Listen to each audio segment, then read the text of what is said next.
ከሆሳዕና ማምሻ እስከ ትንሣኤ ድረስ ያሉት 7 ቀናት ሕማማት ይባላሉ በቤተ ክርስቲያን ሥርዓት። በእነዚህ 7 ቀናት የጌታችን የመድኃኒታችን የኢየሱስ ክርስቶስ የሕማሙና የሞቱ ነገር ስለ ሰው ልጆች የተቀበለው መከራ ይነገራል። አዳም ከፈጣሪው ተጣልቶ የኖረውን የጨለማና የመከራ ዘመን በማስታወስ መንበረ ታቦቱ በጥቁር ልብስ ይሸፈናል።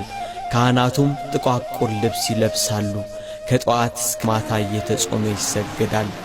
ጌታችን ኢየሱስ ክርስቶስን ለመያዝ የአይሁድ ምክር እስከ ዕለተ ሮብ ድረስ ይታወሳል።